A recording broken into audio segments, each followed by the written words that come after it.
So I've said this a few times. It's not to be provocative or anything, right? But in the absence of number go up, we'd all just be talking about how wonderful this stable coin we have is.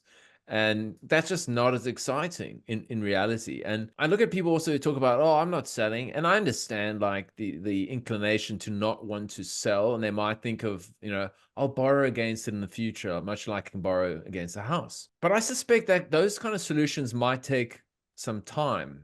Like, I think it could take a decade before those are sort of attractive enough for someone like me to be wanting to do that. I don't know, maybe 5 years. I don't know.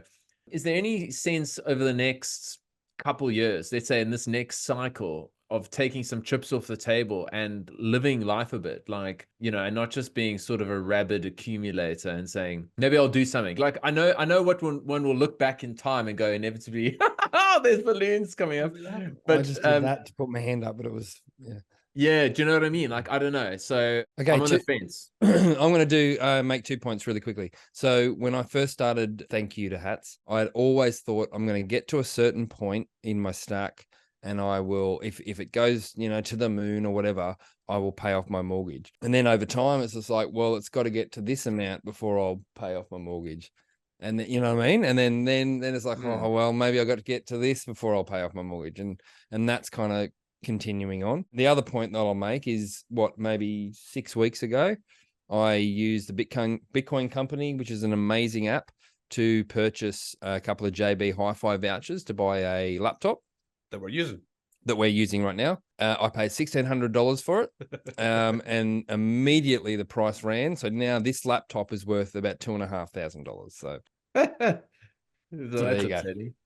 Yes, very. Do you want to say something, Hats, or shall I go next on that same? I've forgotten the question, but on that same sort of rant, I think that institutional borrowing option is sooner than we think. That's probably the narrative of the next cycle, is the institutional offering against over collateralized lending. I think that's probably going to play quite a big role in the next cycle. I think, just to your point, Dale, around do we take some chips off the table? For me, I've thought long and hard about this, and I think what Bitcoin's number go up ultimately does for me personally is give me optionality around how I choose spend my time. So I am looking, I will always hustle. I will always work.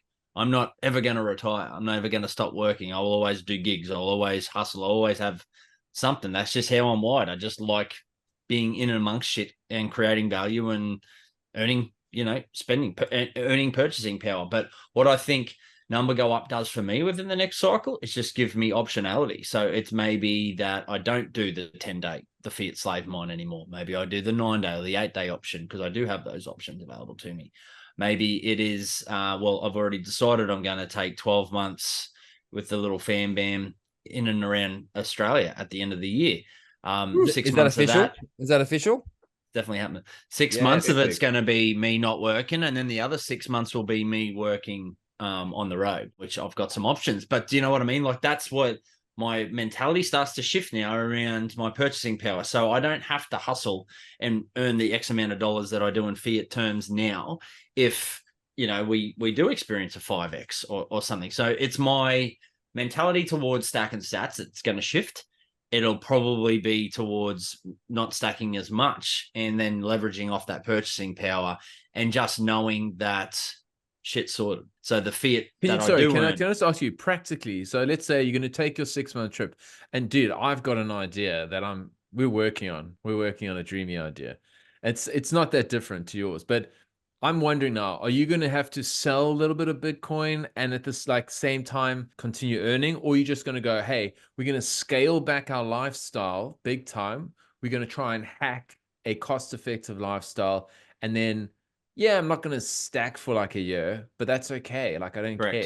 Yeah, that's more the shift, right? Yeah, and it's right. Easier said than done, mind you, but that's going to mean hustling on the road. So I will still be working. I'm taking 6 months off, but I will be, doing gigs and earning. But my intent will be not to sell sats at all. Are you going to leave the miners on, mate, when you go? Yeah, mate. Yeah. On your power bill. Yeah. I'll include it in the.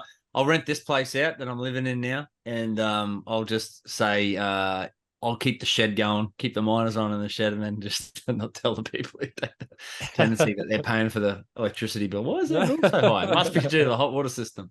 Can Can I interest you in sellyourhomeforbitcoin.com? I have What's a your domain. take, Cats? What do you reckon? So I was going to just come in and say I'm never selling, but that's a sort of, if you had like some sort of a, like family emergency or medical emergency or that kind of thing where you had to liquidate your of Bitcoin course. to be well, that you do that.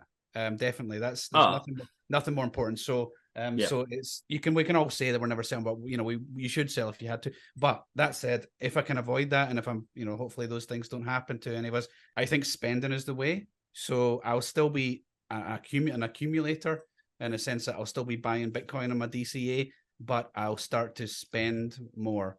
And yeah, as I said, Brenda's just shouting out Bitcoin Company or Fold or Lolly or Satsback or whoever you want to choose. Do it cleverly. Get some Satsback for what you're going to do. You can already do it for your supermarket bill or your what did you use, JB Hi-Fi or whatever. So let's say your income is, pick a number, X thousand a month, and you can stack into Bitcoin, and then you watch the price go up, and then you sell, you spend a little bit, and you pay for your Kohl's voucher or something. That's the way to do it. It's a bit of a pain in the ass, but if you're it's not that hard though. It's really not, it's not difficult. It's not difficult, but it's like another thing. It's like the UTXO thing. It's like, okay, I just need to learn how to do this, and once I know how to do it, that just becomes my default way of doing. So, and also, I mean, for all that I'm saying, Kohl's and JB Hi-Fi, what I also would love to see is people start to spend with other Bitcoiners. So, because there is no, like, if Daz is offering something that I'm willing to buy, Daz is just as good as hodler as I am. What are you offering, Dad? I don't know what you're willing to buy. But the head wobbles a bit insane. I'll sell anything for sats. Yeah, well, there you go, right? So another domain right there. Yeah, I'll sell it. Yeah. Well, you just totally throw me. Like, so if he's offering something and I want that something, then if I buy it from Daz, he hodls just as good as I hodl. So that those sats are never coming back on the market if he can avoid it as well, right? So that's why if you can, start to spend a little bit, and then if you can beyond that, can start to spend a bit with Bitcoiners. That's the goal there, because that then creates the circular economy that we all say we want to live in, right? It's also nice to help people accumulate KYC free Bitcoin, and you getting something in return.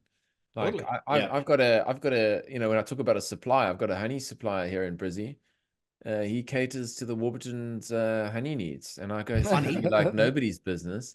And yeah, every time we have a meetup, I'm just like, it's not even about the price. I don't care. I like your honey, bro.